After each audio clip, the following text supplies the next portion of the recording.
Sejam muito bem-vindos ao nosso canal. Eu sou o Senhor Papo e o meu convidado de hoje é mais essa personalidade com vocês, Pastor Marcelo Chileno. Olá, gente, tudo bem? Eu sou o pastor Marcelo Chileno e vamos bater um Senhor Papo.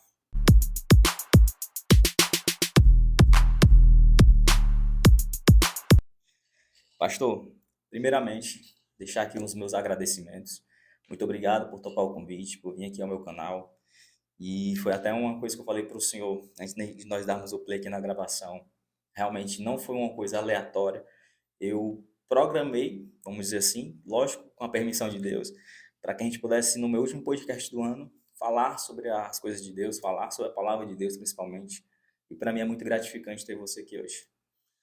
Eu que agradeço, né? Agradeço você ter me convidado e poder participar também para mim é uma honra, é uma forma também de poder falar do amor de Deus. E assim que o convite apareceu, disse eu vamos dar um jeito de estar presente aí para poder participar, né, desse tempo tão especial. Pastor, antes da gente dar realmente um play aqui na nossa conversa, eu quero primeiro fazer os meus agradecimentos. Agradecer a todos os meus parceiros do canal, todos vocês que acreditaram nesse projeto do Senhor Papo. Hoje, graças a Deus, nós contamos com 9 patrocinadores e todos eles estão aqui porque acreditam nesse projeto do Senhor Papo e eu sou muito grato, né? Primeiramente a Deus e a todos vocês que de alguma forma nos ajudam, dando a força aí que a gente precisa para trazer convidados como o pastor Marcelo, como tantos outros convidados que nós já trouxemos aqui. Então, muito obrigado a todos os meus patrocinadores.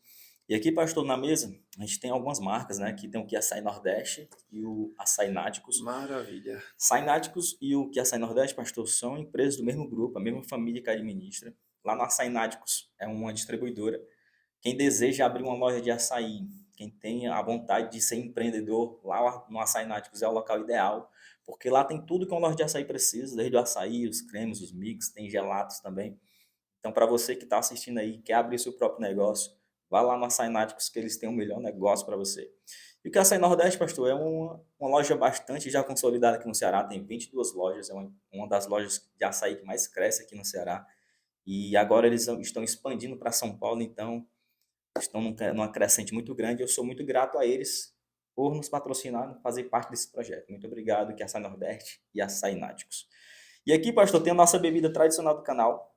Até falei para Maravilha. o senhor disse que conheceu há pouco tempo também, mas o senhor deve saber que é uma bebida que tem muitos benefícios, né? O tereré. E a Sabores do Campo manda para nós, a gente tem a honra de oferecer para os nossos convidados. Então, o senhor fica à vontade para degustar quando quiser. Tem novidade aqui, né, galera? Vocês estão percebendo aqui na mesa que tem uma garrafa térmica. Foi mais um presente do Sabores do Campo, que nos presenteou com essa garrafa para nós podermos ficar completando quando acabar a água do tereré. Então, muito obrigado, Sabores do Campo. Tamo junto e que Deus abençoe. Pastor, fiz aqui nossos agradecimentos. E eu gosto de começar as minhas entrevistas fazendo uma pergunta bem simples para meus convidados, que eu preciso conhecer um pouco mais do meu entrevistado e com certeza quem Sim. está assistindo o senhor também precisa saber. Quem é o pastor Marcelo Chileno? Como é que o senhor se define? Como é que o senhor se define como pessoa e como pastor? Maravilha. Bom, primeiro, posso me definir como um filho de Deus, né? Sou um filho de Deus. Tive um encontro com Cristo aos meus 17 anos. Sou chileno, nascido na cidade de Arauco, no Chile, no centro-sul do país. E morei no Chile até meus 24 anos. Né? 24 anos.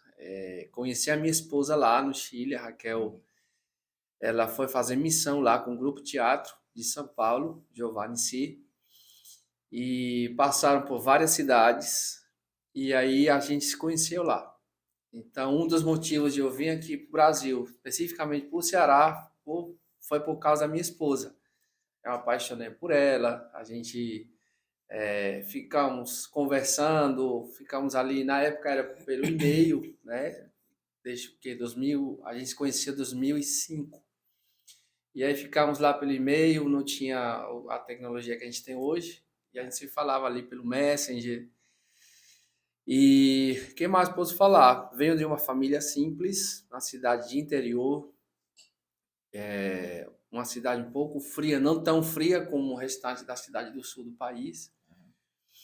E hoje, pela graça de Deus, somos missionários, somos pastores, estamos aí para servir, né? Servimos o reino. Sempre costumo dizer que temos o nome da nossa igreja, que é a Igreja Cristã Despertar, mas não servimos ao reino de Deus. Não somos fechados, não, somos só nós aqui. Então, hoje eu posso te dizer que esse sou eu, um servo de Deus. Atualmente estamos pastoreando, servindo pessoas, que é o nosso combustível, né? Sou Verdade. casado há 16 anos, 2 filhos, o Davi com 14 e a Sara que vai fazer 10. Pastor, quando o senhor veio para cá, o senhor já era cristão ou o senhor se tornou cristão lá no Chile ainda? Já tive um encontro com Cristo no Chile, No Chile. no ano 2000, né? Foi até na época que o pessoal falou que o mundo ia acabar, mas não foi nem por causa disso, não. Mas foi no ano 2000, eu tive um encontro com Cristo, e aí iniciou um processo, né, de transformação, de mudança. Eu tinha um problema com bebida, adolescente, já comecei a fumar, comecei a beber, e já estava aprisionado por uma depressão, por falta também de estrutura familiar. Hoje eu vejo que não vou botar a culpa nos meus pais, mas na época eu pensava que a culpa era toda deles. Verdade. E, e foi assim então que foi cavando fundo, né? Fui cavando fundo, fundo, até que tive com 17 anos o encontro com Cristo. E eu cheguei aqui, digamos assim, crente, aqui no Brasil. Graças a Deus. Pastor, o que eu vejo muitas pessoas comentando é que ser crente é difícil. E realmente, se nós vamos analisar, realmente tem que ser difícil, né, pastor? Porque a Bíblia diz que existem duas portas, né? A larga e a estreita, né? E a estreita é justamente por onde passam aqueles que querem servir a Deus, né? Mas as pessoas alegam que é muito difícil, porque tem muitas coisas que é proibido, né? Quando o senhor aceitou Jesus, né, como seu Salvador, qual foi a sua maior dificuldade, o senhor se lembra? Lembro, lembro. Vamos lá. Realmente não é fácil ser crente, eu prefiro falar ser cristão, né? Não, não é fácil, mas tem vários fatores que fazem as pessoas enxergar às vezes a igreja, ao viver uma vida de crente, como algo difícil. Eu vou ser bem aberto contigo, com os amigos que estão aqui participando. Uma delas é o jugo que às vezes as igrejas impõem, certo? Não vou entrar em detalhes, mas às vezes as igrejas, são nós pastores, falar por mim, colocamos julgos que a Bíblia não coloca. Um exemplo, só um exemplo aleatório, roupas, né? Ou aparência, às vezes a pessoa quer se vestir bem, ou às vezes a moça, né, quer se vestir bem, o rapaz quer se vestir bem, ou às vezes até a pessoa casada, que tem um ar mais bonito, tudo mais, e às vezes não pode porque a igreja impede. Então, isso torna algumas coisas difíceis para as pessoas, porque Cristo nos chamou à liberdade. Então, Paulo também fala, tudo me é lícito, mas nem tudo me convém. Então, difícil é quando nós homens, colocamos julgos nas pessoas. Verdade. Esse aqui não pode, isso aqui pode, isso ali pode. Mas, na verdade, o evangelho é prazeroso. É bom servir a Deus, é bom servir a Cristo. A questão é, por que se torna difícil? Por julgos humanos. O segundo ponto é porque esse mundo está corrompido. Eu te dou um exemplo. Se você entrar numa sala, uma sala como essa, e você coloca, já que a gente teve o Covid, nenhum exemplo. Não é um exemplo muito bom, mas para a gente entender. Você coloca uma pessoa que está sadia, com saúde normal, e coloca uma pessoa que está com vírus. O que vai acontecer? A probabilidade grande da pessoa que está bem ser contaminada, né? Isso que acontece hoje no mundo, digo, no dia a dia, na sociedade. A tendência é que a pessoa que está bem, ela fique corrompida. Essa é a nossa tendência como seres humanos. Outro exemplo, se alguém vir, por exemplo, brigar comigo, e hoje eu sou um pastor, se alguém vir para cima, me ameaçar, brigar comigo, ameaçar minha família, qual vai ser a reação da minha carne? A minha reação não vai ser orar pela pessoa naquele momento. A reação automática, nossa, minha, vai ser revidar, vai ser querer me defender, vai ser querer ir para cima. Então, é o mundo. Né? Eu costumo dizer, a pessoa hoje em dia tem três inimigos. Que é o mundo, que é o sistema que a gente vive, que sempre vai te impulsionar para o mal. E a carne, que são as nossas vontades, que seja crente ou não, temos vontades, temos tendência a querer fazer o que é errado, né? E o Satanás, o diabo, que a Bíblia diz que ele quem governa esse mundo. Então, é difícil nesse sentido, mas a Bíblia diz também que o Espírito Santo nos ajuda na nossa fraqueza. Então, quando você se converte ao Evangelho, você não anda só. Agora, se eu quero mudar por conta própria, aí vai se tornar muito difícil. Por exemplo, eu citei coisas aqui, eu falei que eu tinha problemas com a bebida. Quando eu tive um encontro com Cristo, ninguém me falou para eu parar de beber. Ninguém me falou para eu parar de fumar. Nem me falaram para ir para a igreja. Mas eu não tive mais vontade daquilo. Pode parecer uma mentira, pode parecer loucura, mas não tive vontade daquilo. As outras áreas da minha vida foram mais difíceis. E aí eu tive dificuldade de, por exemplo, de perdoar o meu pai, que me deixou quando eu era criança.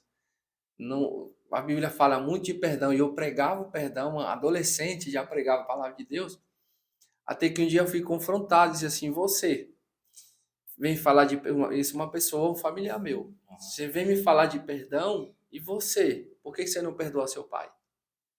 E aquilo ali foi como um baque para mim. Então, foi uma das coisas que eu tive dificuldade ao me converter ao Evangelho, foi liberar perdão para o meu pai. Hoje eu consigo falar com ele, não tenho um relacionamento assim, digamos, porque ele até mora lá, né? Mas não temos um relacionamento de talvez muito conectado. Mas eu superei essa barreira, graças a Deus. E essa foi uma das dificuldades. Mas eu entendo que é difícil o evangelho. Eu disse um dia para um dos nossos pastores, cara, ver um jovem se converter, eu acho muito bacana. Mas você vê uma pessoa de 60 anos se entregar a Jesus, eu acho mais forte. Sabe por quê? Porque são 60 anos da pessoa estar acostumada a viver de um jeito. Porque quanto mais a gente faz uma coisa, mais difícil se torna para deixar. Então, eu entendo as pessoas, talvez alguém está aqui me assistindo e disse, não, servir a Deus é difícil, e não é fácil. Porque todo nesse mundo conspira para a gente ir para o pecado, para ir para a maldade, para fazer o errado. Mas eu não posso me esquecer que a Bíblia diz que eu tenho um Espírito Santo que vai me ajudar. Então, o que eu faço quando tiver vontade de pegar alguém pelo pescoço? O que eu faço? Senhor, me ajuda. Vontade de matar esse cara aqui, mas eu sei que eu não posso. Eu não posso negar minha vontade. Não é porque eu estou na igreja que eu não esteja isento de vontades carnais, né? Mas o que a gente aprende diariamente e é uma prática. Não é fácil, não é de um dia para o outro, é uma prática. Talvez na hora eu vou respirar, vou me acalmar, vou ficar calado e pedir o domínio próprio a Deus. Senhor, me ajuda. Então, acredito que um passo a passo. Peço para as pessoas terem paciência. Se você está na igreja, tenha paciência. É um passo a passo. É um tijolinho a cada dia você vai colocar no tijolo. Pastor, o senhor falou aí uma coisa que eu achei interessante, que assim, apesar de você estar na igreja, apesar de ser pastor, você tem vontade da carne, do homem, né? E aí você tem que lutar contra isso diariamente, né? Isso. É isso que diferencia um cristão, um homem de Deus, das pessoas que não estão muito ligadas para a questão espiritual. Porque o cristão, ele se preocupa em tentar matar suas vontades da carne diariamente, né? E o senhor falou aí sobre essas vontades que às vezes vêm, o senhor realmente tem essa questão de controlar. E eu queria perguntar ao senhor, durante esse período que o senhor aceitou Jesus, que o senhor vem aí alimentando a sua fé diariamente, teve algum dia que o senhor pensou em desistir, em largar a caminhada, e dizer, não, eu não aguento mais, eu não quero isso? Teve situações assim já? Com certeza, com certeza. Porque assim, talvez já ter pastores que vão querer me matar, né? Já tem irmãos que vão querer me matar, mas por muito tempo a igreja, principalmente nós pastores, passamos uma imagem de super-heróis, de super-homens. Então, por isso que quando algum pastor tinha algum problema, e o pessoal costuma falar, o pastor fulano caiu, era um escândalo. Então, não é que eu esteja aqui também para dizer nós não somos fracos, não é isso. Mas é para mostrar que somos seres humanos, né? Verdade. Somos seres humanos que falhamos, que erramos no pensamento, no olhar, no falar, no pensar. Mas que são coisas que vão sendo superadas, como eu falei aqui, dia por dia. Então, acontecem coisas assim na vida da gente que dá vontade rapaz, não quero saber mais de igreja, já me decepcionei com muitas coisas, me decepcionei com pessoas, me decepcionei com amigos. E são coisas que realmente fazem você refletir, porque a gente, hoje eu vivo integral, vivo exclusivamente para o reino de Deus. Então, você olhar tudo que você renuncia. Tipo, hoje eu tenho duas crianças, tenho dois filhos. Você renunciar, passar por tudo é uma renúncia, não é só o evangelho, mas tudo é renúncia. Aí você nessas horas diz, eu renunciei, passei pouco tempo com meus filhos, e eu renunciar a um passeio, renunciar a um aniversário, renunciar a isso ou aquilo. De repente aquilo pesa na hora da decepção. Mas o que a gente aprende? Não tomar decisões nessas horas. Nem feliz demais, nem triste demais. Mas tive sim vontade de voltar para o Chile, de voltar para o meu trabalho, de, sei lá, sair de férias e de, rapaz, eu vou sair, não volto mais não.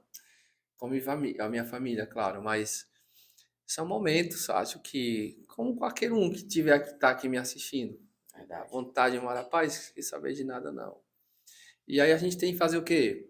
Responsabilidade, saber que você tem um compromisso, saber que, quer ou não, tem pessoas que estão conectadas a você, falando da espiritualidade. Eu me sinto responsável por muitas pessoas nessa área espiritual. E aí a gente termina pensando primeiro na minha família, penso nas pessoas que estão vinculadas a nós. E aí a gente dá uma respirada. E principalmente penso no que eu vou dizer para Deus, né? O que eu vou dizer para Ele? Não, Deus, eu saturei, não quero mais. Enfim. Pastor, e pegando um pouco como um gancho aí, essa pergunta que se o senhor já pensou em desistir, queria fazer outra pergunta também relacionada ao mesmo assunto, né? O senhor acha, pastor, que existe um padrão, existe uma particularidade entre as pessoas que se afastam da igreja, que querendo ou não, acabam deixando o caminho da igreja um pouco de lado? Existe alguma similaridade entre essas pessoas? Ou o senhor acha que não, vai depender de cada pessoa? Então, na minha opinião, vou falar da minha opinião, né? Tem vários fatores que podem fazer uma pessoa se afastar da igreja e se afastar de Deus. Automaticamente a pessoa se afasta de uma comunidade, ela termina se afastando de Deus.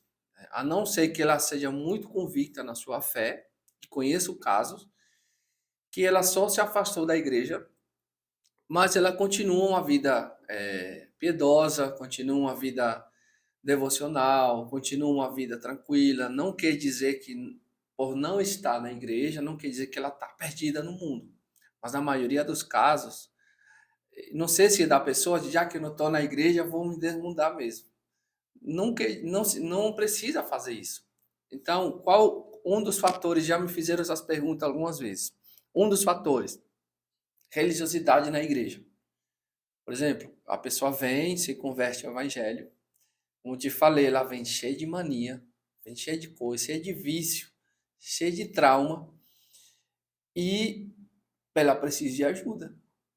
E se a igreja não estiver preparada para dar uma mão amiga, para ter paciência, porque, vamos supor, eu trabalhei muitos anos com pessoas viciadas em drogas.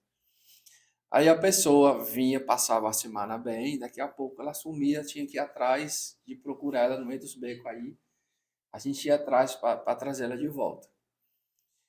E a gente dava uma bronca, dava uma chamada, mas a gente abraçava de novo, dava um banho, roupa, comida, passava um tempo bem e voltava. Para mim, seria muito fácil, cara, esse cara aqui não quer nada. Tchau, meu filho, vai-se embora. Mas o coração de um pastor não pode ser esse. Então, uma religiosidade. E tinha pessoas que falavam para mim: deixa, rapaz, ele não quer nada com Deus. Deixa, pode deixar. Aí eu pensava: esse cara vai morrer, vão matar ele, vai acontecer alguma coisa com ele, vai dar uma overdose nele, vai ficar por aí. E eu iria me sentir responsável. Religiosidade afasta as pessoas. Por quê? Porque às vezes nós, como igreja, queremos que a pessoa, na primeira semana, ela já mude as vestes, que já muda o linguajar, que a pessoa mude talvez até os locais que ela frequenta, que já tacar uma gravata nela, uma roupa mais social. E a gente aprendeu que isso é uma obra do Espírito Santo. O Espírito Santo vai me convencer. A própria palavra, a pregação, a exposição da palavra, ela vai confrontar a pessoa. E até nisso a gente precisa ter cuidado de pregar a Bíblia sem que a pessoa se sinta, poxa, eu pregando a palavra de Deus na carne, pregando e jogando direto para a pessoa. Isso é um outro fator disso. Não venho mais para essa igreja. O pastor está pregando para mim, tá me açoitando na frente de todo mundo está sabendo. O outro ponto é que a pessoa não teve um encontro real com Cristo. Eu costumo dizer assim, se a pessoa teve um encontro real com Cristo, ela pode se afastar da comunhão, pode se afastar da igreja local, mas ela não vai se perder. Ela pode até dar umas escorregadas por ali, mas ela vai continuar tendo uma vida com Deus, vai chorar, vai orar. Então, assim, vai de pessoa para pessoa. Das que eu conheço nesses anos de pastoreio, teve diversos casos. Uns se entregaram, uns morreram. Famílias que estavam com problemas, alguns separaram, jovens também se perderam. Enfim, tem de tudo, não existe um padrão. Mas eu dou até esse conselho. Se você não se sente bem numa igreja, seja por ABC motivo, não estou dizendo que a igreja seja ruim, mas se você não se sente bem ali, procura um local, uma outra igreja. Procura uma igreja que possa, de alguma forma, alcançar teu coração. Que não coloque um jugo. Igreja que coloca jugo, afasta a gente. Então, e não quer dizer que a igreja não colocar no jugo, não quer dizer que eu vou viver de qualquer jeito.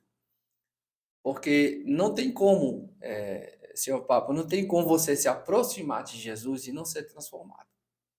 E esse evangelho, eu não acredito nesse evangelho. De eu me aproximar de Cristo e continuar do mesmo jeito. Pode até se demorar no meu processo de transformação. Mas o Marcelo de ontem tem que ser Marcelo de hoje tem que ser melhor do que de ontem. Pelo menos um milímetro melhor do que ontem. Então, esse é meu pensamento. Né? Mas, para resumir a minha resposta e concluir a minha resposta, eu vejo que quando uma pessoa fala das 99, né, e uma sai do aprisco, ela fica vulnerável. Esse é um fato. Fica vulnerável porque ela está só, não tem um amigo crente para conversar, não tem um pastor para abrir o coração, ou um irmão mais maduro do que ele na fé. Então, de alguma forma, não, eu estou bem, eu estou aqui, estou bem, vou ficar na minha casa, vou ser um crente do YouTube, vou ser um crente de live. Show! Fique firme, mas você está vulnerável. Estamos vulneráveis. Sabe quando você tira uma brasa do braseiro, fica ela sozinha? Se ela não se manter firme, ela vai esfriar. Esse é um fato, pode sim. Não tem como. Pastor, e acredito eu, conhecendo um pouco, né, sobre o meio evangélico, o pastor ele tem essa missão de cuidar das ovelhas, né? Por isso o nome pastor, né? Que é as vidas das pessoas que estão ali sob os cuidados da igreja. Mas é claro que o pastor faz aquilo que está dentro da sua possibilidade. A pessoa que está na igreja, ela tem que ser a principal interessada, né, pastor? Em uma transformação, em uma mudança, em querer algo melhor para a sua vida. E eu entendo que eu já ouvi muitas pessoas falando, pastor, sobre o motivo de se afastar da igreja, de não ir mais para a igreja, colocando culpa em outras pessoas. Eu já vi Verdade. pessoas falando isso: "Ah, não vou porque lá é cheio de fofoqueiro, porque a irmã tal falou isso, o irmão tal falou aquilo", né. E eu não sou, lógico, pastor, mas eu tenho um pouco de conhecimento para entender que se você quer ir para a igreja, você não pode olhar para as pessoas, né. Como o pastor já citou até aqui, o alvo é Jesus, né. Uhum. O alvo é Jesus, é a sua salvação, é o bem-estar da sua casa, da sua família. Mas eu já peguei algumas vezes algumas pessoas falando disso, né. Às vezes as pessoas comentam: "Ah, por isso que eu não vou para a igreja", quando vê algum escândalo, né, de algum evangélico, e as pessoas: "Ah, por isso que eu não vou para a igreja, se é para a igreja para ficar dessa forma, eu não vou", né. Só que não é dessa forma, né. A salvação ela é individual, as pessoas falam, né, pastor. Então, realmente para quem quer uma transformação, quer algo novo, quer um bem-estar para sua família, não tem lugar melhor do que a presença de Deus, né, pastor. Sou mais do que ninguém vai poder falar melhor do que eu. Sim, essa é uma verdade, uma realidade que é muito bom você ter falado isso. Fofoca também afasta as pessoas da igreja, né? Mas você falando isso me veio uma coisa que eu queria deixar aqui, pontuar, de que igreja as pessoas podem ter essa visão. Igreja não é um lugar de pessoas já prontas. Pronto, já está santo, atingiu o nível de santidade, então aqui ele não peca mais, senão viraria um anjo. Igreja é um hospital. Igreja é um local de transformação. Então, quando nós chegamos à congregação, como eu te falei há um momento atrás, chegamos cheios de manias, Verdade. né? Por exemplo, tem um texto em Coríntios que fala assim: as más conversações corrompem os bons costumes. Então, a Bíblia tem nessa questão de fofoca já orienta. Então, outro texto fala dentro do que você me falou, diz assim: se alguém precisa de oração, o que a pessoa tem que fazer? Chame os pastores, chame os bispos, né? E eles virão, vão ungir você, vão colocar óleo na sua cabeça e tudo. Então isso é muito importante as pessoas entenderem, porque um pastor não é um adivinho, não tem uma bola de cristal. Embora o Espírito Santo possa nos incomodar, né? Falar o nosso coração, olha, sei lá, vir na mente alguém e a gente, rapaz, estou me lembrando de fulano, vou mandar uma mensagem, meu amigo, tá tudo bem? Lembrei de você. Pode ser que a pessoa esteja passando por um problema, mas também é importante que as pessoas procurem uma ajuda, né? Acontece, já aconteceu comigo, acontece com outros pastores, com pessoas de se entristecerem porque às vezes a gente não deu uma atenção, né? E a gente falha nisso também, a gente não deu uma atenção como deveria. Ou a pessoa, já aconteceu da pessoa estar doente e o pastor não saber, já aconteceu comigo. Cadê, irmão? Tá tudo bem contigo? Tava por onde? Já aconteceu alguma coisa? Tava adoecendo, eu não soube não. Disse, não soube não.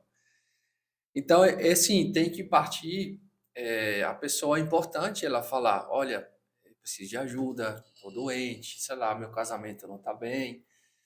E a mudança ela tem que partir de nós. Eu sou o principal interessado em querer mudar a minha vida.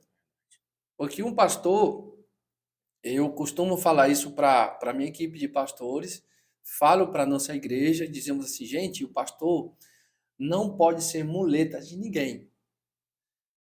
Então o pastor faz o quê? O pastor orienta, direciona, aponta o caminho. Esse aqui, olha, está escrito, e você pode olhar na sua Bíblia se é verdade.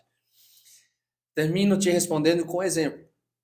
Eu tenho dois filhos, o Davi tem 14 anos, a Sara vai fazer 10. Um dia nós fomos à praia ali no Cumuco, e assim que chegamos, estava aquela euforia, né, dos meus filhos ir para a praia, estava um pouquinho menor, e fomos lá à beira da praia, meu filho já maiorzinho, sabe nadar desde pequeno, e ele se lançou, ele correu para a praia. A maré estava baixa, então eu fiquei tranquilo.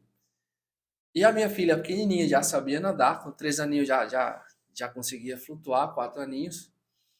Mas ela estava com medo do mar. Acho que era a segunda, terceira vez que ela estava já querendo entrar. O que aconteceu? Ela ficou pegando na minha mão. Então, eu entrava e ela ia comigo. Eu dava um passo, ela ia comigo. Ela não largava da minha mão. Ali, meu amigo, ali Deus falou comigo. Porque meu filho estava lá na frente, mais ou menos até aqui, tomando banho. E o Espírito Santo fala assim: são assim os meus filhos que eu tenho te confiado. Vai ter uns que você vai ficar só de olho, olhando para aquele, segurando a mão desse. Então, vai ter cristãos ou pessoas que estão iniciando na fé e, de fato, vou ter que pegar na mão dela, espiritualmente falando, Aham. né? Olha, é assim, ter um cuidado maior com ela, uma atenção maior com essa pessoa, orientar, ajudar e tudo mais. Porque a Bíblia compara alguém novo na fé como um bebê espiritual, que se alimenta de leitinho. É por isso que nós não podemos colocar um jugo pesado numa pessoa que acabou de vir para a igreja. A Bíblia compara essa pessoa como um bebê espiritual. E o que a Bíblia fala? Ele precisa tomar o quê? O leite. O que é o leite? É a palavra. Mas eu não posso falar, você já que conhece, né, um pouco da palavra, eu não posso chegar para a pessoa que acabou de conhecer Jesus, eu já começar a falar do Apocalipse. Você olha, vai acontecer isso, você vai ter que tomar cuidado. Eu preciso mostrar para ela que ela é amada, que os pecados dela foram todos perdoados, que ela tem uma chance de ter uma nova história, de que ela tem a possibilidade, né, estar agora com o nome dela escrito no livro da vida. Então, preciso mostrar para ela o bom que é o Evangelho. Agora, no restante da caminhada, ela vai entender a responsabilidade de um cristão, que não são impostas por mim, mas que o próprio Deus começa a exigir de nós. Então, esse é o caminho. A pessoa precisa querer. Se eu não quiser, eu posso orar por ti, eu posso jejuar pela sua vida, a gente pode fazer tudo o que estiver ao nosso alcance. E Deus, o próprio Deus, já quer estar disponível para te ajudar. Mas se eu não quiser, texto do Antigo Testamento, escolhei a quem vocês querem servir, se a Deus ou a Baal. Jesus disse, vinde a mim. Ele veio até nós. Você fez o homem, veio até a cruz. E ele disse, vinde a mim. Os que estáis cansados, oprimidos e tudo mais. Por que ele disse, vinde a mim? O que ele está mostrando? Que o homem precisa dar o passo. Então, vim até aqui, vim até a cruz. Agora você venha para cá.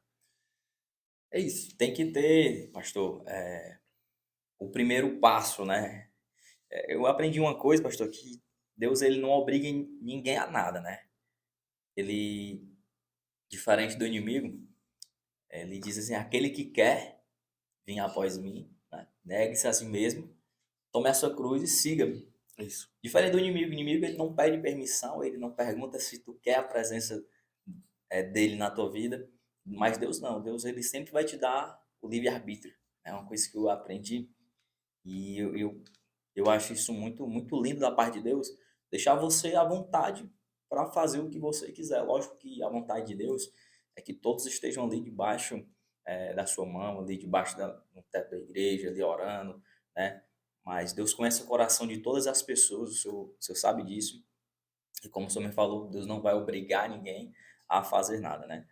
Queria saber do senhor se tem algum testemunho de igreja, aliás, de famílias que foram restauradas, se o senhor tem um testemunho para falar para nós, assim, de exemplos que uma família foi restaurada através daquela de uma pessoa que acontece, né? A pessoa vai para a igreja, no início é só ela, só que Deus faz a transformação completa dentro da casa dela. Tem esse testemunho? Tem. Antes de falar, olha, pensa no açaí bom. Que Açaí Nordeste é nosso Mandar um abraço aqui, patrocinador. o Açaí Nordeste. Por ver aqui o açaí muito bom, excelente. Muito Deus top. abençoe vocês aí. E olha, me lembrei aqui de uma história assim que você falou. Nós, na época, éramos da comunidade Logos, né? Eu fazia Aham. parte lá da Logos. E ali eu trabalhava nas comunidades. Naquela época, o meu pastoreio era um pastoreio muito na rua, né? Eu estava sempre nas ruas, na região, né? E eu me lembro, até a irmã Débora, irmão Adriano, Larissa, São 4 filhos, né? Tem a Larissa, tem a Laisa, o Caio e o Caleb. E a família é muito amada pela gente, né? São muito amados por nós. E aconteceu que através desse projeto social, nós conseguimos alcançar essa família. A gente saía para evangelizar nas ruas, convidávamos as crianças, na época hoje está tudo grande, né? Os filhos da Débora e do Adriano, e eles iam para o projeto, a gente ensinava a palavra e tudo mais. E aí a estratégia era fazer reunião mensal com os pais. E a gente falava do projeto, dos benefícios, às vezes vinha o Natal, e a gente apadrinhava as crianças. Mas aquilo ali era, claro, uma forma de mostrar para os pais que os filhos estavam num local seguro, aprendendo a palavra, e que o nosso interesse era abençoá-los. E nessas idas e vindas dos pais para as reuniões, e claro, nos convidávamos para vir para o culto, aí a mãe se converteu, o marido se converteu, a filha, todos os filhos estão na casa de Deus. Então, isso é gratificante, né? Isso é gratificante. Não digo que foi só por mim, né? Não foi só por mim, mas foi um trabalho coletivo com a igreja, com o irmão que ensinou a palavra, com o outro que deu um abraço, com o outro que foi visitar. É um trabalho em conjunto. Eu costumo dizer isso também, de que como a gente é o pastor da igreja, a gente é o líder, as pessoas vão te elogiam bastante. Que bênção essa igreja, pastor. A sua igreja é uma bênção. Tá? Começo essa guerra não é minha, né? Eu sou apenas um mordomo. Mas eu trabalho em equipe. Porque eu às vezes até eu brinco. Gente, o que menos trabalha aqui sou eu. Porque tem uma equipe muito boa por trás. Nem tem a equipe da mídia, tem a equipe da tia que fica na salinha para ensinar a criança. E a criança gosta e chama o pai para vir para o culto. Tem os líderes de jovens que motivam a juventude, aí um chama o outro e por aí vai. Então somos uma equipe que cada um vai contribuindo, né, com um grauzinho de areia. Meu papel é mais visível, né, como costumo falar, a mão todo mundo vê, Verdade. mas o cérebro ninguém vê, o coração ninguém está vendo. A gente só vê o que ele produz. Então tem membros na igreja que são extremamente importantes, mas não são muito visíveis, não são muito vistos. Então, todos contribuímos com a transformação de famílias, e isso é gratificante demais. Tem vários outros testemunhos, eu estava me lembrando aqui, É, mas é muito bom. eu gosto muito de assistir testemunhos de pessoas que foram restauradas, pessoas que tiveram as suas vidas transformadas através da palavra de Deus. Acredito que isso é uma forma de você exaltar o nome de Deus, Uhum, exaltar a grandeza dele, porque se tem alguém que pode fazer algo impossível, é Deus, né? verdade. E já teve inúmeras situações de nós vermos uma pessoa que para muitas pessoas da sociedade eram pessoas que não tinham mais jeito. Tipo, você pegar um viciado na rua, Uhum, então um alcoólatra, e muitas pessoas apontam o dedo para ele e dizem, ó, isso aí não tem mais jeito, isso aí daqui a pouco morre, e aí de repente você vê aquela pessoa sendo transformada. É a forma de Deus dizer assim, ó, eu tô aqui, né? verdade. O que é impossível para vocês, para mim não é. Então eu acho muito bacana assistir esse tipo de testemunho, porque isso nos lembra da grandeza de Deus, né? Lógico que Deus não precisa mostrar nada nem para mim, nem para o Senhor, nem para ninguém, né?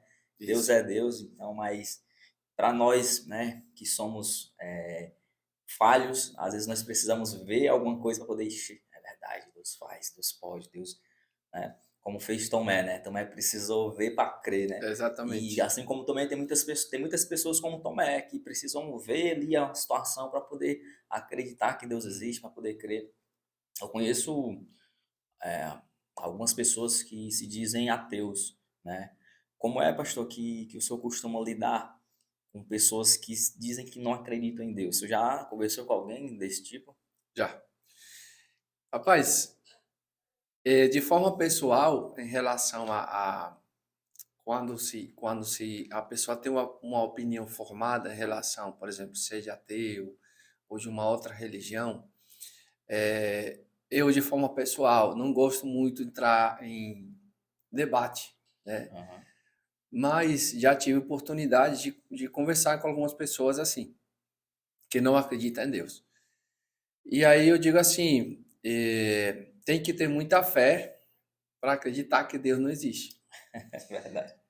E aí tem um texto em Romanos que disse que toda a criação, tudo que existe, tudo que você vê, por exemplo, a ciência continua descobrindo que um universo é infinito. Tipo, galáxias e mais galáxias vão sendo aparecendo, né? Explosões e mais explosões. E o universo parece que vai se expandindo, né? Com a teoria do Big Bang, parece que até hoje tá dando o que falar. Mas o que eu costumo falar? Eu não tenho muitos argumentos em relação a quem é ateu. O que eu falo assim? Quando o homem olha para a criação, a Bíblia diz que quando o homem olha para tudo que Deus fez, ele se torna indesculpável. O que isso quer dizer? É só você olhar para o céu e dizer, alguém colocou o sol ali. Alguém colocou lá. E o homem não foi. Porque a gente fica 15 aqui no Ceará, você fica meia hora no sol e a blusa fica marcada. É Imagina verdade. você se aproximar para botar um negócio desse ali. Qual foi a tecnologia que colocou ali o sol? Quem foi que botou? Não tem. Os próprios cientistas falam. Existe uma força superior, né? Então tem uma oração, por exemplo, que é feita por um profeta na Bíblia, e a oração dele era que a sombra voltasse, né? Que o sol se mexesse, digamos assim, para ser bem prático. Aham. Cara, pelo estudo da ciência, tá tudo tão conectado, o Sol, os planetas e a Terra, que se tiver um movimento em falso, tudo explode. Bom, não tem. Então a oração daquele profeta para o Sol se mexer e a sombra recuar, que foi exatamente o que aconteceu, foi muito além do Sol. Foi o sistema todinho, a Via Láctea toda, né? Outra coisa que o argumento também, é que a NASA estava procurando, eu não sei como eles fizeram, tem no Google, a NASA tentando encontrar, medir, cronometrar o tempo da história, até onde se tem conhecimento, e exatamente estava faltando 15 minutos. E são exatamente os 15 minutos daquela oração. Então, eu não tenho muito o que falar para alguém que se disse ateu. Eu só falo assim, olha para a criação, olha para o mar, alguém botou água salgada ali. Então, não tenho muito o que argumentar. Agora, o último que eu diria para a pessoa, só me prove que Deus não existe. Me prove. Porque uma prova palpável da existência de Deus somos nós. Se você parar para pensar, meu amigo, como é que sai um outro ser humano de dentro de um outro ser humano? Como é que as coisas são tão perfeitas, né? É perfeito o nosso funcionamento do corpo, né? Tudo, tudo, Tudo é tudo. interligado. Então, assim, se a pessoa aqui é ateu, não sei se tem algum ateu nos ouvindo aqui Aham. ou assistindo, mas se ela não tiver uma abertura para poder botar a nossa cacholinha para pensar, não vai ter como convencê-lo, né? Mas se ele se der a abertura de entender ou se abrir até para comprovar o que a ciência está falando, aí tudo bem, daria espaço para a gente poder conversar, mas não tem como. É um ser humano nascendo de outro e ele cresce em perfeição. Seu organismo, seu corpo respirando, às vezes a gente nem percebe que está respirando, mas está funcionando seu organismo todo, numa perfeição. Alguém fez. E o homem que não foi, né? Não sei se o senhor pastor já ouviu falar isso, mas é uma das explicações que eu já ouvi, que o ateu geralmente, pastor, é aquela pessoa que teve alguma decepção com Deus. Tipo assim, ele, né, é uma coisa pessoal, acho que não tem como você se decepcionar com Deus. Mas para ele esperava uma coisa e não aconteceu, e isso tornou nele um senso de descrença, né, na fé, descrença que Deus existe, porque o pedido dele, a vontade dele não foi atendida. O senhor acha que isso também tem a ver com a pessoa que hoje diz que não acredita em Deus? Sim, acredito que sim. A pessoa, por exemplo, já me escutaram, já pessoas me chamaram, vou dar um exemplo aqui, para orar por alguém que estava em estado terminal e a pessoa com muita fé. e a pessoa não foi curada, né? Até eu tive dificuldade no tempo, no início da minha fé, para entender esse tipo de coisa. E claro, a pessoa fica decepcionada, ela fica esperando algo de Deus, todo mundo espera algo de Deus. Então acredito que é motivo assim, decepção, da oração não ser respondida, principalmente quando mexe na área emocional, né? Ou um casamento está se acabando por algum motivo e de repente a pessoa está orando para Deus resgatar o casamento dela e tudo, Verdade. e não acontece nada, aí ela fica decepcionada. Mas o que eu posso dizer? É que chame a Deus em todas essas horas, não só nas horas ruins. Chame a Deus para a sua casa nas horas boas, nas horas da abundância, na hora da prosperidade. Agradeça a Deus, tenha Ele na sua mesa. Não só chamar a Deus na hora da dificuldade, porque aí é onde muitas pessoas se lembram de Deus, lembra que Deus existe, né? Então, eu acredito sim que ficam decepcionadas e não sei explicar o porquê que Deus não responde algumas orações. Só posso dizer que tem um texto em Tiago que diz que às vezes nós oramos e não recebemos porque nós não sabemos pedir. A única resposta que posso te dar e dizer que Deus tem algum plano a fazer na vida de alguém. Mas também acredito que tem coisas que acontecem na nossa vida que são consequência e fruto das nossas decisões. Então, eu não posso culpar a Deus por tudo. Eu preciso entender que, como você falou, Deus me deu. Eu não sou um robô. Ninguém roubou aqui. Deus me deu um livre-arbítrio. Então, Deus me deu, cara, viva. Tem a praia para você, tem tudo para você. E Deus ainda disse, né? Se você seguir, como um pai fala para o filho, filho, vamos para a praia, mas não vai fundo. Você não sabe nadar, não vai para o fundo. A maré está alta, está perigoso. Então, Deus é assim, Deus se alerta. Deus é tão bom, tá perfeito, que antes, né, ele já nos avisa antes. Então Deus disse assim, olha, se você me seguir, a sua vida vai ser uma vida abençoada. Não estou falando de riqueza, estou falando de paz. Você vai ter paz, você vai Uhum. poder dormir bem, você vai ter saúde, você vai ter uma vida tranquila, uma vida feliz, desfrutar a sua vida.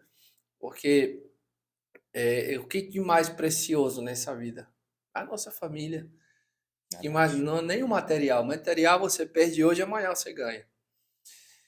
Então, acontece sim. O senhor falou uma coisa aí, pastor, sobre chamar a Deus, clamar a Deus na prosperidade também, né? O senhor deve ter ouvido falar na sua carreira, na sua longa trajetória aí já como cristão e também como pastor, que as pessoas dizem que o rico, ele é muito insensível à fé, né? O senhor como pastor, o senhor tem uma visão melhor do que muitas pessoas que às vezes falam, mas não entendem muito do assunto, né? A questão é a seguinte: as pessoas que são mais humildes têm um certo receio, tem até alguns cristãos que criticam os ricos, né? Mas o senhor acha que realmente o rico, ele é menos insensível à fé ou depende de cada pessoa? Porque eu já vi muitas pessoas criticando as pessoas que são bens financeiramente por não serem pessoas de fé, inclusive tem uma passagem na Bíblia que muitas pessoas citam, né? Mas só acho que realmente depende de pessoa por pessoa ou realmente a categoria que vamos dizer assim, que as pessoas chamam rico, realmente é mais difícil se salvar? Sim, eu acredito, vou falar da experiência, né? Não posso também colocar isso como uma verdade, Uhum. mas é mais difícil ver os ricos dentro das igrejas. Esse é um fato. É mais difícil. Não sei dizer o porquê, mas tem igrejas que têm um perfil que atrai mais as pessoas que têm mais condições. Então, me parece, até o próprio Jesus fala sobre isso, né? Jesus disse que é mais difícil entrar um rico no reino dos céus, né, do que um pobre, né, ou que um rico entrar pelo olho de uma agulha, né. Então, o pobre em relação ao material, automaticamente ele vai ter necessidades na alma, vai afetar diretamente a sua alma. Quando alguém que não tem recurso, qual a opção que ele tem? Qual é o escape que ele tem para ter recurso? Todo mundo sonha com ter uma casa, com ter um seu transporte, uma bicicleta, um carro, moto, seja o que for. Então, para o pobre, a vida é um pouco mais ou muito mais difícil. Até para conseguir um emprego, às vezes é difícil, por conta da aparência, ou não é que ele ande mal vestido, mas eu estou indo bem no extremo, né, da pessoa que realmente é pobre, porque pobre é a ausência de riqueza. Então, pela minha experiência, o que eu tenho visto, é mais difícil ver a pessoa rica nas igrejas. Talvez não é porque ela não tenha necessidade da espiritualidade. Acredito que seja por conta do convívio mesmo. E é normal o rico querer estar perto de um outro rico. Não é que ele menospreze o pobre, não é isso, mas ele tem um outro convívio. Ele convive com outras pessoas, né? No teu caso, você é policial, Uhum. então o seu convívio maior são com militares, policiais, e é um processo natural. Eu sou pastor, hoje em dia convivo com pessoas de igreja e tudo mais. Meu convívio maior é com pessoas crentes. Então, é um processo natural, né? E eu tenho sim visto, conheço amigos que têm muito recurso, que são crentes firmes, são muito humildes, mas não é uma maioria, né? Não sei se muitos deles se decepcionaram nas igrejas, aí já é um outro ponto, mas eu acredito que eles têm sim necessidade, mas talvez se acheguem a Deus por umas necessidades, perdão, mais emocionais do que talvez em recurso. E mas Mas no, é, é, no... um, é uma linha muito É fina, né? E eu verdade. só estou falando do meu ponto de vista. Uhum. O que eu tenho visto nesses anos são escassos, mas eu não vejo uma soberba, muitos deles. Eu conheço, não vejo uma soberba. Eu vejo, de repente, às vezes eles se protegem. Já aconteceu de pessoas de pose chegar num local e todo mundo ficar pedindo ajuda porque ele tem recurso. E de repente, isso pode fazer a pessoa de posse se afastar e procurar um local, ou uma igreja, digamos assim, que diga: não, aqui ninguém vai perturbar meu juízo. Então, acredito que, como o pessoal chama, as igrejas ricas, né? Mas acredito que seja por conta disso. Não é uma divisão de classe, é apenas uma convivência que faz a pessoa ficar mais à vontade. Não sei se eu estou certo, mas acredito que pode ser que sim, que o rico tenha mais dificuldade de se aproximar de Deus por conta que não tem necessidade de muita coisa, né? Eu, Eu acho eu, que é por aí. eu tenho um pensamento, pastor, que quando Deus abençoa alguém Uhum. financeiramente, ele dá a oportunidade dessa pessoa abençoar outras pessoas, né? Correto? Porque se eu tenho mais, eu posso abençoar mais pessoas, eu posso ajudar de formas melhores outras pessoas, né? Agora, se a pessoa vai fazer ou não, aí é uma questão muito Isso. particular. Mas quando eu vejo algumas pessoas dizendo que o rico ele é insensível à fé, vamos dizer assim, eu não concordo tanto. Eu acho Uhum. que vai depender muito de pessoa para Isso. pessoa. Porque eu conheço várias pessoas, empresários, que fazem caridade e não estão mostrando, não Isso. estão dizendo o que estão fazendo, mas eu sei que as pessoas fazem, entendeu? Então, às vezes existe esse tipo, vamos dizer assim, não sei se é a palavra certa, mas um preconceito com um cristão que é bem É financeiramente, verdade. né? É verdade. Porque as pessoas, às vezes, que não têm a mesma vida financeira, acha que o cara é soberbo, não sei o quê. Só que o que vai definir a tua salvação é a tua intimidade com Deus, né, pastor? Exato.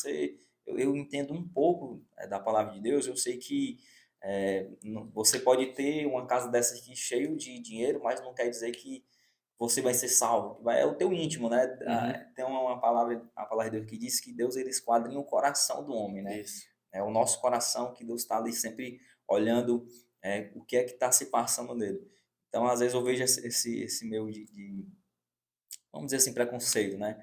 Mas é uma coisa natural, né, pastor? A É, igreja, eu até costumo dizer para as pessoas, a igreja é cheia de pessoas imperfeitas, né, pastor? exatamente. Que se fosse perfeita, já estavam no reino de Deus, já estava no céu, perto de Deus lá.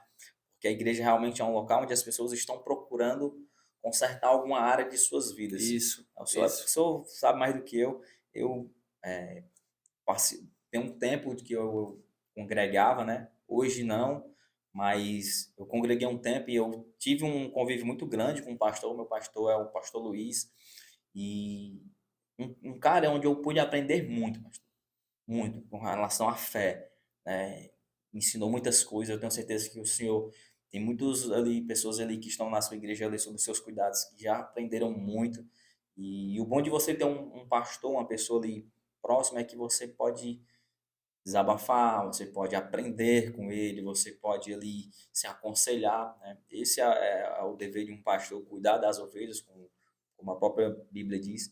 Então, eu acho que realmente quando a gente vai focado realmente no que interessa, que é a presença de Deus, que é Isso. a sua restauração familiar, o seu bem-estar, eu acho que as coisas acontecem naturalmente. Verdade. Eu vi no Instagram do senhor, pastor, que o senhor é um homem de muita leitura, né? O senhor gosta de ler bastante. Gosto. E eu vi lá que o senhor tem uma parte lá no seu Instagram que o senhor indica livros, né? A sua paixão por livros, ela já vem de muito tempo ou iniciou recente? Meu irmão, vamos lá. É, quando eu era criança, né? Eu não sei se o Davi e a Sara estão assistindo, então eu já falei para eles, eu não gostava muito de estudar. Eu tinha não era uma barreira, mas não era muito chegado a livro, aos estudos. Mas estudava porque minha mãe me puxava ali, tinha que estudar, passar de ano. Acredito que muitos estão se identificando aí comigo. E também não era que eu detestava, né? Mas aquela coisa de não querer estudar porque queria brincar com os amigos, queria bater uma bola e tudo. Mas, de fato, quando eu tive encontro com Cristo,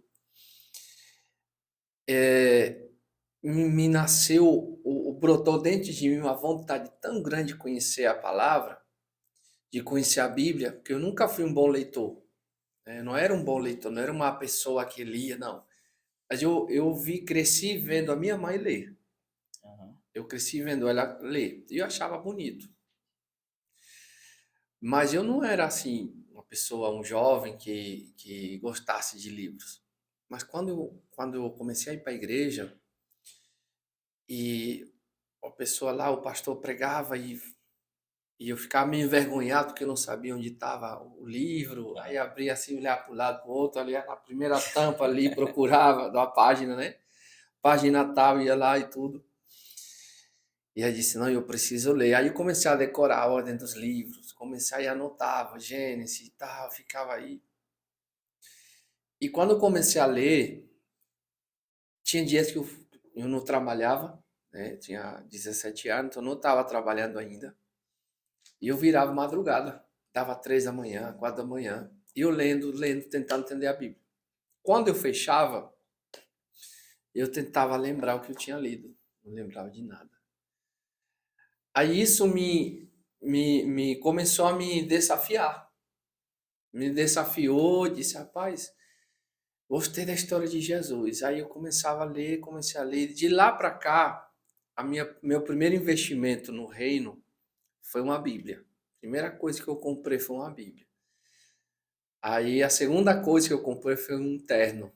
Aí eu vinha da Assembleia de Deus e aí eu queria andar igual a todo mundo. Então, viajei, peguei o primeiro salário, segundo salário da minha vida. Primeiro foi uma Bíblia, comprei uma Bíblia grande. O segundo mês viajei para uma cidade, que é a cidade interior, então tinha muita coisa. Viajei e fui comprar 2 ternos.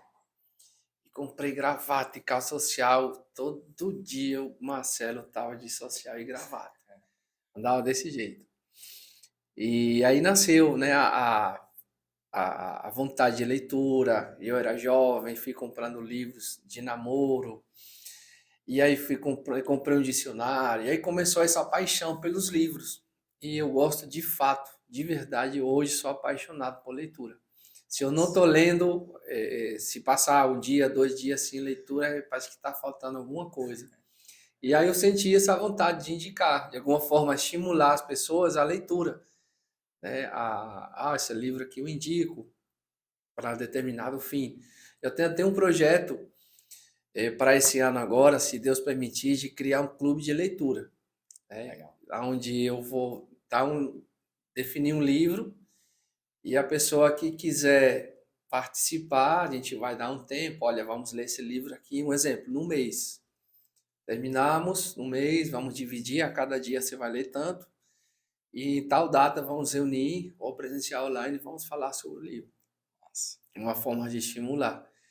Sou apaixonado por livro, por leitura. Eu confesso que eu não era tão fã de leitura, né? Só que aí, quando eu iniciei o projeto do Senhor Papo, eu senti a necessidade da leitura, né? Para você conversar com outra pessoa, a leitura ela é muito boa porque ela vai desenvolver a sua dicção, vai desenvolver a sua fala, né? Isso. E aí eu senti a necessidade de praticar a leitura, né? E eu, graças a Deus, meu canal tem faz 9 meses agora, de lá para cá eu passei a ler muitos livros, justamente para aprender, lógico, adquirir conhecimento naqueles livros e também para melhorar, né, a fala, melhorar ali a dicção, Isso. ter uma boa comunicação com meus entrevistados. E isso realmente é muito bacana, realmente para quem está assistindo a gente. Se você não tem o costume de ler, comece hoje, porque é uma coisa que realmente, quando você pega gosto, né, pastor, na leitura, é algo que você não quer mais parar, né? Demais. Todo tempo vago que você tem ali, você quer pegar o livro, você quer ler, você quer estar ali. Principalmente quando você está lendo algo que você se empolga lendo aquilo ali, né? E eu já quero perguntar ao pastor, né? Qual é a indicação que o senhor daria para mim, um livro aí, para que eu possa começar a ler? O senhor tem uma indicação para mim aí? Tenho. Até falar para o pessoal que tá assistindo, comece lendo pouquinho. Eu era fominha por leitura, então eu queria ler tudo de uma vez. Mas aí eu fui me disciplinando, lendo um pouquinho a cada dia. Tem um livro muito bom, que até tá lá no meu Instagram, se o pessoal quiser me seguir por lá, Pastor Marcelo, PR Marcelo Chileno. É um livro do Daniel Brunet, ou Daniel Brunet, que Aham, ele fala: descubra sua mensagem e multiplique seguidores. É um livro muito nossa. bom. Ele é irmão, não sei se tu conhece o Tiago Brunet. Aham, Eles são irmãos. É um livro muito bom que abre um leque de possibilidades, que ensina como Jesus conseguia comunicar sua mensagem de uma forma simples e prática, mas que todo mundo queria ouvir. E eu te indico esse livro, ligo para os amigos que estão aqui, já que a tua missão é comunicar, aham, trazer uma mensagem para as pessoas. Esse livro vai ser mais um tijolo, né, na tua caminhada. massa. É um Que livro muito bacana. bom. Obrigado, pastor. Eu vou anotar. Repete para mim o nome dele, por favor. Descobrindo a sua mensagem e multiplicando seguidores. Show. Fica a dica aí para você também que está nos assistindo aí. A indicação do livro do pastor Marcelo Chileno. Pastor, com relação à religião, queria saber do senhor o seguinte. O senhor disse que começou a sua carreira na fé lá no Chile, né? Lá o senhor teve um encontro com Deus e veio para cá já, vamos dizer assim, crente, como as pessoas falam, né? Que o senhor disse que você prefere usar a palavra cristão, né? Mas o senhor acha que existe a diferença entre o cristão chileno e o cristão brasileiro? Tem essa diferença de cultura? Sim, eu até uma vez estávamos falando sobre isso com os irmãos, alguns irmãos, de que não tem como, não dá para separar a cultura, né, da qual eu venho e a minha transformação no evangelho. A cultura do céu é diferente da cultura da terra. Mas, como eu te falei, eu fui criado assim. Nós nascemos, todos nós, uma folha em branco, né? Então, existem vários fatores da construção do nosso caráter. Então, das coisas que constrói o nosso caráter é a influência de quem está ao meu redor, pai, mãe, tio, com quem eu me criei. Por quê? Porque criança, ela faz o que vê. Então, a cultura, por exemplo, no Brasil, entre Brasil e Chile, falando como cristãos, de uma certa forma, vai sempre chegar a um denominador comum, por conta da palavra. A palavra Exatamente. vai nos aproximar. Mas, por exemplo, vou falar aqui uma coisa. No Chile, é cultural o vinho, tanto crentes como não crentes. Por exemplo, se você for à casa de um pastor amigo meu, né, eles vão botar o almoço, né, vai ter um almoço, vai ter uma carninha lá, um purezinho, com a comida tradicional, e vai ter uma garrafa de vinho na mesa. Quem pode ser mais tradicional vai olhar para a minha ciência é pecado, Verdade. né? Aí tudo bem, eu respeito o posicionamento de cada um, mas é cultural. Então eu preciso entender que a cultura no Chile permite, não é que e a Bíblia também não proíbe isso, certo? Mas eu vou já explicar isso. Mas é cultural a pessoa sentar, o pastor, os irmãos sentarem na mesa e beber uma taça de vinho. Em alguns locais aqui no Brasil, eu já me deparei com pessoas que para elas é um escândalo, né? Com o Uhum. quê? Beber vinho, não sei o quê, é um escândalo. Eu não culpo o que aprenderam dessa forma. Paulo dá um conselho a Timóteo, queria explicar sobre o vinho, onde não existe uma condenação para o vinho. A condenação é para se embriagar com o vinho. Então, Paulo aconselha a Timóteo, por causa das dores de estômago que você tem, bebe um pouco de vinho. O vinho ele tem benefícios. E é claro que tem gente que, como disse Cearense, avacalha, né? Tá dizendo que um pouquinho, não é para você me dar 2 dedos de vinho, a pessoa pegar 2 dedos, não é também assim. Então, conheço pessoas, irmãos, que foram orientados por médicos a todo dia beberem um pouquinho de vinho, isso no Chile. Já é cultural. Então, o que a Bíblia fala? A Bíblia fala que não se embriague com vinho. Então, não quer dizer que beber vinho você tem que se embriagar, mas que se embriague do Espírito, que fique bêbado do Espírito Santo. Agora, aonde está o problema? No que nos falamos no início do papo aqui. É quando nós, pastores, vão falar por mim, por nós, impomos julgo nas pessoas que a Bíblia não condena. Certo? Se a Bíblia está dizendo não se embriague, pois eu não vou me embriagar. Agora, isso é algo cultural. Na Alemanha, por exemplo, a pessoa tem cultura no Chile por conta do frio, né? Você está com frio, você vê um pouquinho de vinho, o corpo já se aquece rápido. Na Alemanha, por exemplo, alguns cristãos, na sua maioria, saem e vão beber um shopping, que é algo semelhante ao vinho. É cultural, é. Agora, quem vai mudar essa realidade é o Espírito Santo de Deus. Agora, existe um texto que eu quero falar aqui para não parecer também que eu sou a favor disso. Eu não bebo. Nem no Chile, quando eu fui, eu não gosto. Já bebi demais na minha vida. Então, se eu sentir um cheiro por aí, eu já fico com enjoado. Me dá uma coisa assim, me dá um cheiro, me dá calafrio. Não é vontade de beber. É uma coisa que já dá para repelir. Não consigo mais. Mas também eu não condeno quem faz isso. Agora sim, qual o texto que Paulo disse? Se eu sei que se eu beber uma taça de vinho na frente do seu papo aqui, se eu sei que isso vai te escandalizar, vai fazer com que você tropece na sua fé e vai afetar a tua fé, o que a Bíblia diz? Por amor a você, eu não vou fazer isso aqui. Certo? Então, é isso onde nós precisamos ter cuidado em relação à cultura.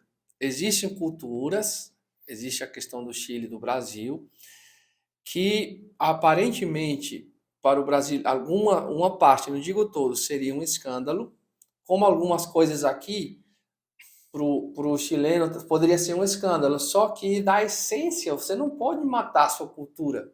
Aí eu sou crente, então agora eu virei quase um zumbi. Não posso olhar para cá, não posso dançar, não posso fazer nada. Eu não posso negar minha cultura.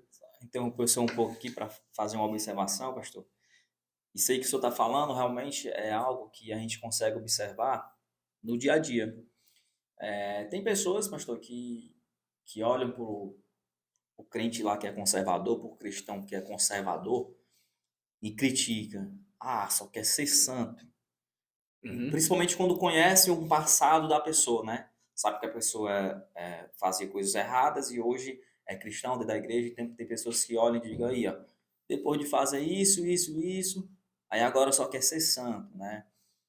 Eu tenho certeza que o senhor já deve ter recebido alguns cristãos e pedindo conselhos para o senhor em como lidar com esse tipo de situações, né? Existe uma coisa que se chama doutrina, né, pastor? Doutrina da igreja. Sim, Acho que toda igreja tem a sua doutrina própria, né? isso. E isso acaba diferenciando uma igreja da outra. Eu conheço doutrina de igrejas que você não pode nem assistir uma TV, Uhum. porque eles consideram ali uma perca de tempo e uma distração desnecessária, né? E tem igrejas que você não pode andar de bermuda, tem igrejas que você não pode botar uma regata, tem igreja que a mulher não pode usar batom, tem igreja que a mulher não pode usar brinco. Então, doutrina de igrejas, né? Tem várias doutrinas, né? Só que, como o senhor falou, é o jugo do homem, é o homem que impõe aquilo ali e tem coisas que nem na Bíblia está, né?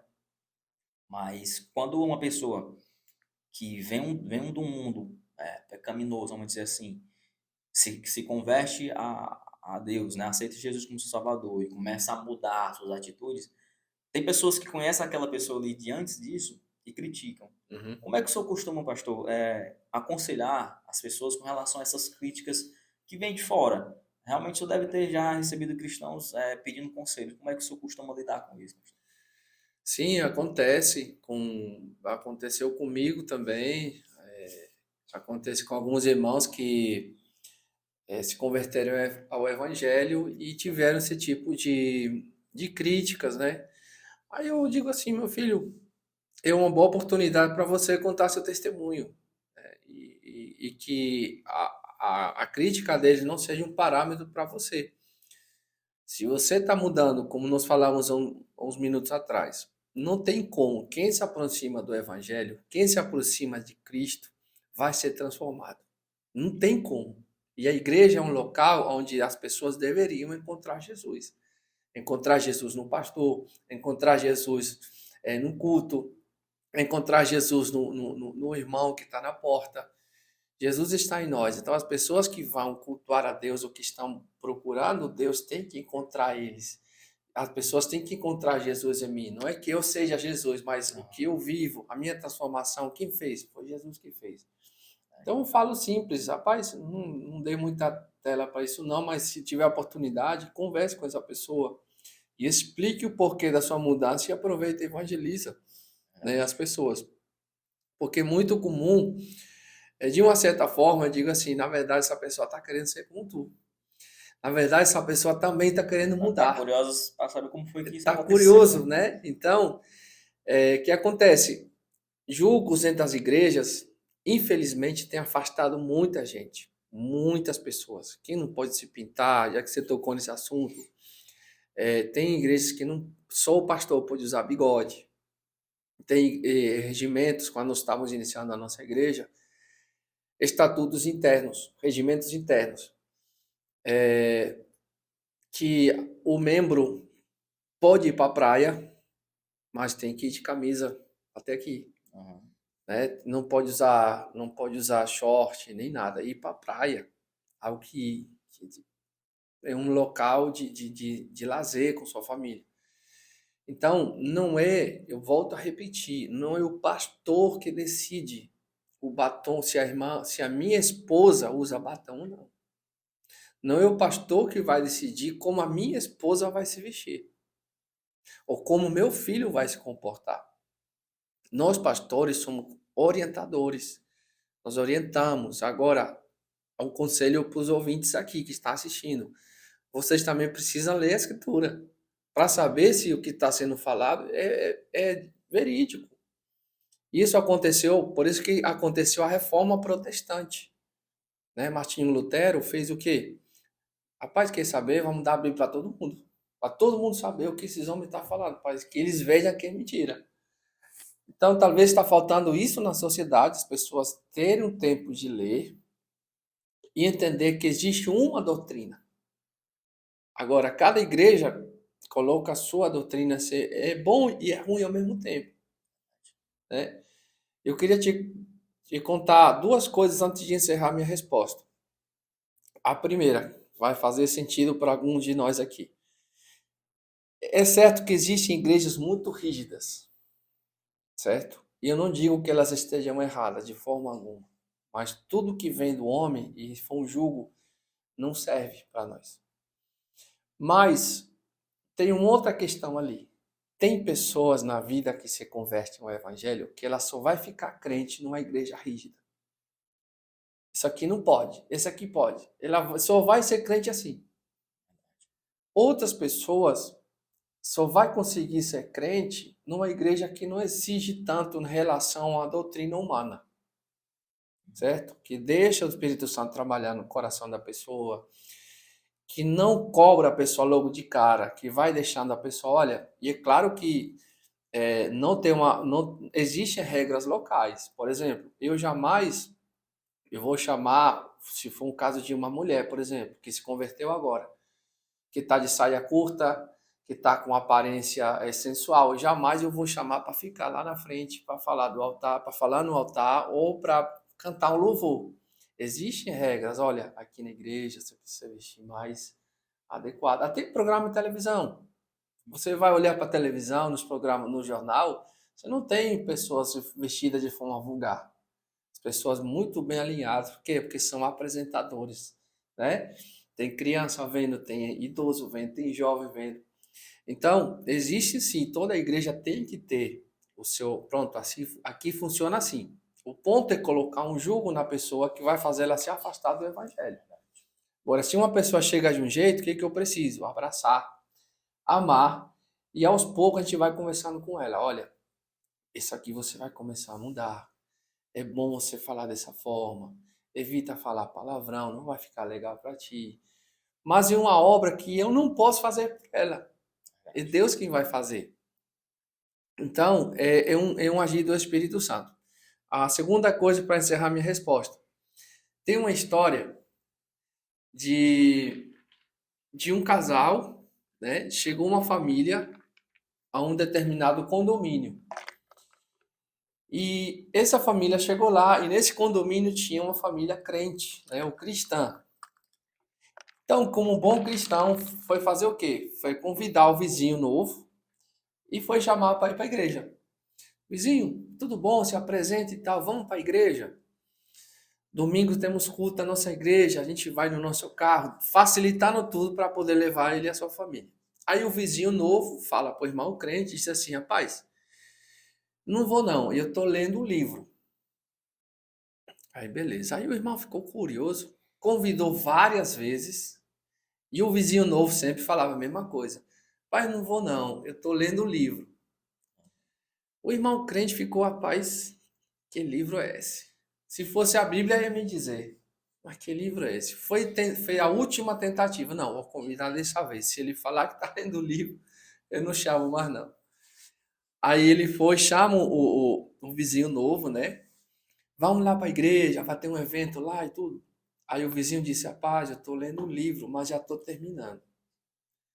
Aí o irmão ficou curioso e disse, rapaz, me diga uma coisa, que livro é esse que você tanto lê? Que não acaba mais. Aí o vizinho novo diz assim, olha, esse livro que eu estou lendo é você. Aí chega o irmão, arregalou os olhos, né? Eu tenho lido você esses dias todos, esse tempo todo, como você trata a sua esposa, como você trata seus filhos, como você trata até os seus cachorros. E eu terminei de ler esse livro, eu quero ir para a sua igreja. Ele ficou, meu Deus, impactado. Agora, o que significa? A palavra de Deus diz que nós somos cartas vivas. O que quer dizer isso? Você está aí com a sua blusa, né? O seu papo, divulgando aqui o seu trabalho. Você não vai precisar falar. Aonde você chegar, a pessoa vai ler isso aqui. Vai gerar uma curiosidade. Quando as pessoas olharem para a tua transformação, vai gerar uma curiosidade, porque elas estão lendo você. Então, esse é o conselho que eu deixo para os amigos aqui. Se você é crente, está tá lhe cutucando, alguma coisa, as pessoas estão lendo você.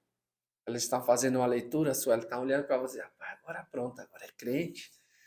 Agora está lá, se achando o santo. Ela está fazendo uma leitura sua. Que bom, porque você, como disse Francisco de Assis, pregue o tempo todo. Se for necessário, você fale. Aí quando escutei aquilo pela primeira vez, disse, tá aí que faz sentido. Então eu digo assim, meu amigo, você está pregando a palavra sem falar. Isso é fantástico, porque a pessoa Verdade. está olhando para você e está fazendo uma leitura. O cara se converteu, mudou de vida, a esposa dele está sorrindo, os filhos dele são felizes. O cara trabalhou, batalhou, comprou o carro dele, era viciado, agora o vício dele acabou, ele botou o vício nas parcelas do carro, nem paga em 500 mil vezes, mas comprou e está ali ralando para pagar. A vida dele está mudando, tem uma vida de igreja. Gera uma curiosidade, por quê? Está fazendo uma leitura. Então nós somos uma carta, como essa história do livro que eu te falei. Então ficar tranquilo e em algum momento dizer, olha, eu estou assim porque Cristo mudou minha vida. Eu estava triste, angustiado, queria me matar, mas ele veio e mudou meu coração e mudou minha família. Bora comigo também? Massa. Pastor, quero agradecer mais uma vez aqui a presença do senhor aqui no meu canal. Realmente uma honra ter o senhor aqui, nos dando esse prazer de gravar o nosso último podcast do ano. Então, muito obrigado de verdade. Eu aqui tive um aprendizado assim, dentro de 1h20 que a gente está gravando aqui, um aprendizado enorme. E é muito bom conversar com pessoas assim que têm a palavra de Deus dentro do seu coração. É muito bom ouvir esse tipo de testemunho. É muito bom a gente estar perto de pessoas assim que a gente sente que são pessoas iluminadas. Muito obrigado de verdade por ter vindo aqui ao meu canal, pastor. Eu agradeço demais. Passou tanto tempo assim que eu nem reparei. Obrigado pela confiança, né, por ter me convidado. Agradecer às pessoas que estão aqui, que estão participando, né, do canal, do programa. E que Deus te abençoe muito, né? Você tem um conhecimento do que é o reino de Deus, que é a palavra.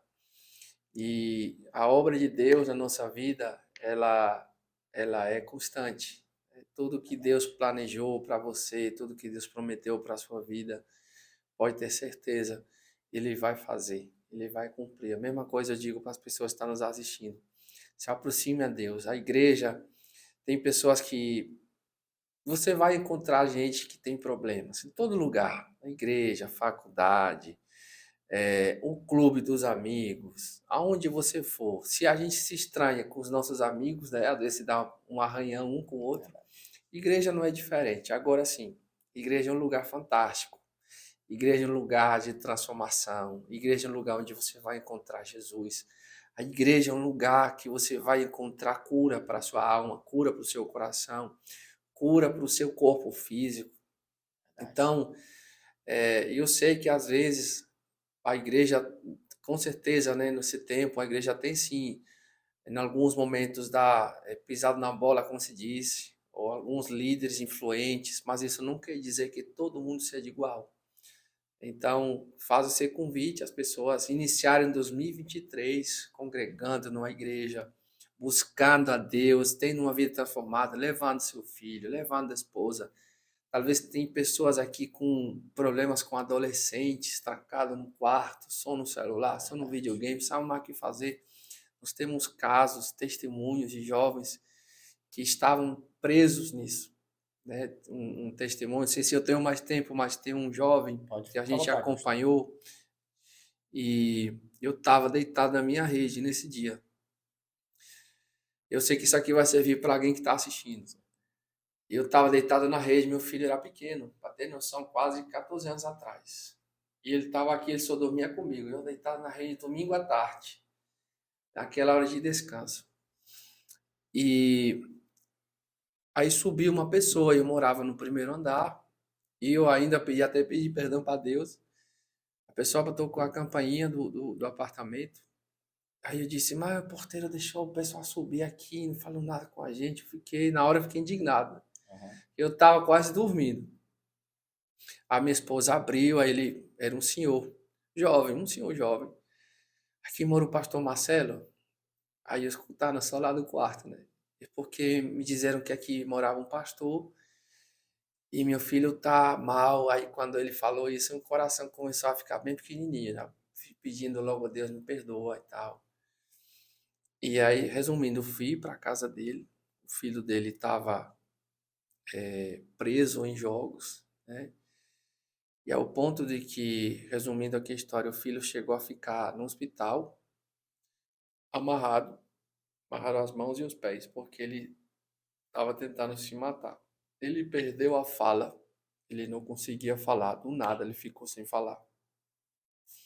E aí me chamaram, e eu fui lá no hospital, e entrei no hospital, pedi pro pessoal de sair, ficou só o doutor lá dentro e mais o pai dele. E há muita gente, se eu deixar orar por eles, se vocês puderem esperar lá fora. E eu não sabia como orar por ele. Aí eu pedi ao Espírito Santo, como que eu falo com ele? Como que eu oro? E aí me veio isso. Ore assim, recupere o poder da fala. Uma oração estranha, né? E aí eu disse assim, meu filho, feche os olhos. E ele se levantava, querendo falar. Parecia que ele queria gritar, mas não Aham. saiu um som da boca dele. E eu via que estava usando toda a força dele. Aí eu botei a mão dele aqui para ele se acalmar e tudo.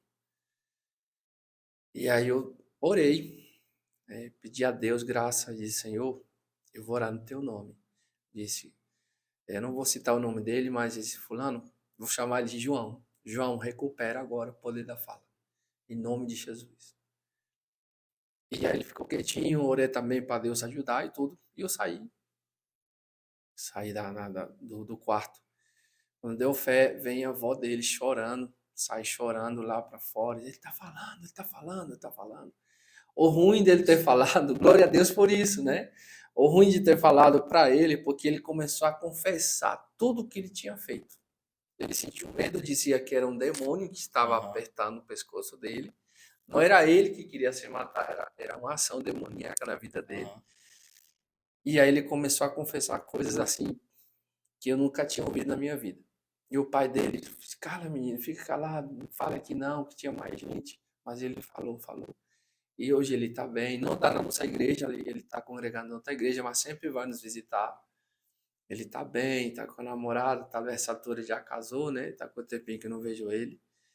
E coisas assim. Era um jovem que estava preso dentro de um quarto por conta de jogos, celular, computador e tudo. E Deus libertou. Isso é maravilhoso Para a ouvir glória de isso. Deus. É bom ouvir isso porque, como a gente falei antes, né? Isso mostra o agir de Deus na vida das pessoas. E isso é muito, muito gratificante ouvir testemunhos como esse. E só nos fortalece a crer ainda mais na ação e no poder de Deus. Então, realmente, muito obrigado, pastor, por trazer experiências como essa aqui para a gente, compartilhar com a gente esse testemunho. Tenho certeza que pessoas que estão assistindo aí, para alguém vai servir, né? Deus não vai fazer algo em vão, Deus nunca faz nada em vão. Então, se você contou esse testemunho é porque alguém precisava ouvir. Amém. Então, muito obrigado mais uma vez, pastor, por vir ao meu canal. Eu só tenho a agradecer.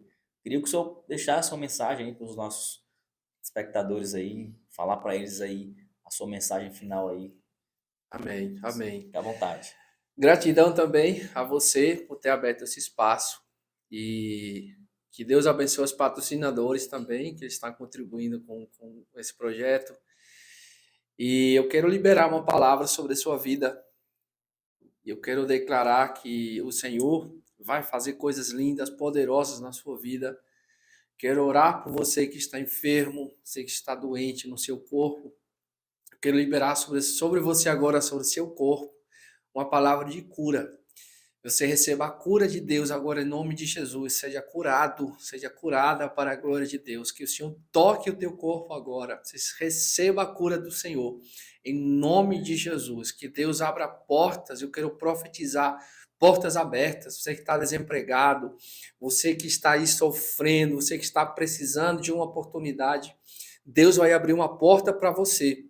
Deus vai abrir uma porta para você. Essa oportunidade vai chegar na sua mão. Eu quero declarar isso sobre a sua vida.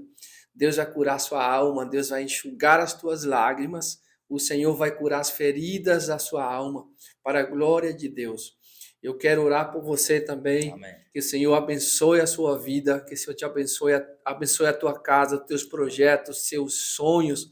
Pai, em nome de Jesus, que o Senhor possa, Pai, abençoar cada pessoa que entrar aqui. Senhor, aqui, Senhor, é uma casa de um servo de Deus. E que pessoas que entrarem aqui, Pai, sintam a tua presença, sintam a glória de Deus, sejam tocados por ti, Senhor. Em nome de Jesus, que o Senhor venha usar teu servo aqui para continuar expandindo a palavra de Deus, que venham brotar dentro do coração dele projetos evangelísticos, projetos gigantes, Pai, que vão revelar a glória de Deus, Pai. Em nome de Jesus, quero profetizar agora sobre cada seguidor, Senhor, desse projeto, sobre cada assistente que está agora, Pai, sobre cada ouvinte. Eu quero profetizar em nome de Jesus uma nova história. Senhor, que 2023 seja um ano de uma nova história para pessoas que estão aqui participando. E eu tenho certeza, Pai, que a tua palavra há de alcançar, a tua semente há de alcançar corações, Senhor, porque o Senhor veio para nos dar vida e vida em abundância. O Senhor veio para resgatar, Senhor, aqueles que estão afastados, Pai. Tu queres resgatar, Pai, aqueles que estão afastados. Eu sinto, Pai, no meu espírito agora que Tu está tocando corações de pessoas afastadas para trazê-los de volta, para dar novas vestes, para restaurar seus corações, para dar um sentido para viver, Senhor, em nome de Jesus. Que pessoas sejam alcançadas, Senhor, nesse momento, famílias sejam restauradas. Para a glória do Teu nome eu oro e Te agradeço, Pai, por esse tempo tão especial. Em nome de Jesus. Amém. Amém e amém. Então, muito obrigado a todos vocês que acompanharam a gente até agora. Esse foi o último podcast deste ano, mas em 2023, com a bênção de Deus, com a graça de Deus, teremos mais podcasts aí para gravar. Então, obrigado a todos vocês que já fazem parte do canal. Para quem ainda não é inscrito, se inscreva no canal. O link está no nosso perfil aqui do Instagram. Se inscreve, curte os vídeos, compartilha e nos ajude a alcançar ainda mais pessoas e trazer ainda mais convidados como o pastor Marcelo aqui, onde vamos poder compartilhar conhecimento, sabedoria e, claro, o poder de Deus nas nossas vidas. Muito obrigado a todos vocês e até 2023. Obrigado, Amém. pastor. Obrigado, meu amigo. Deus abençoe.